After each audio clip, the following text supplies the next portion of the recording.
Socio Autobiography. Ariel Schreiber. SOCS 185. Single-parent family. Being in a single-parent family was difficult growing up. My sisters and I took on a lot of responsibility young. Our mother worked 3 jobs to care for us.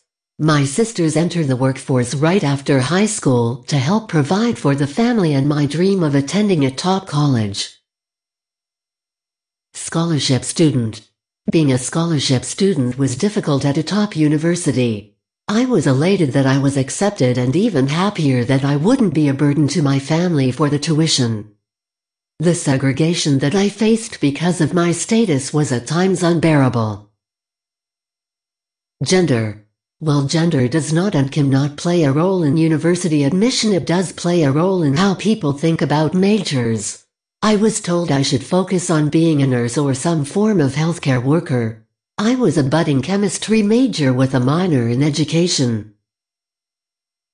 Social mobility. My family was lucky that we had upward mobility. We started as a single-parent struggling family. My sisters and mother worked multiple jobs to support us.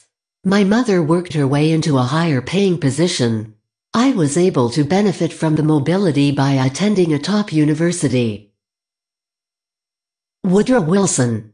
It wasn't until my second semester United States history class, when we took a more in-depth look at the U.S. presidents, that I finally found my place in school. Woodrow Wilson played a huge part in the history of Princeton University. In addition to being the 28th President of the United States, he served as a professor and president of Princeton University.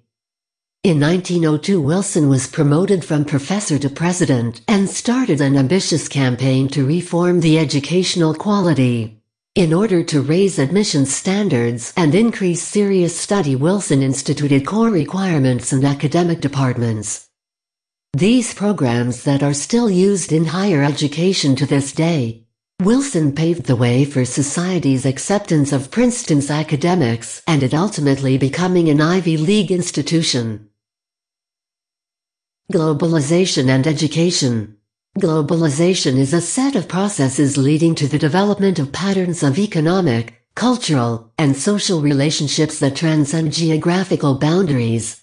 A widening, deepening, and speeding up of worldwide interconnectedness in all aspects of contemporary life.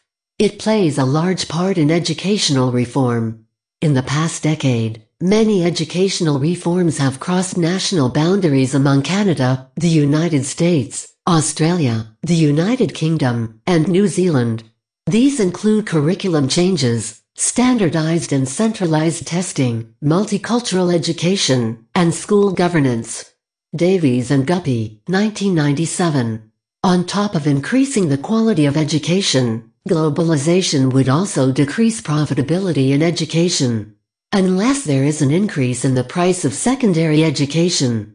That increase leads to the need for scholarship funding for underprivileged students.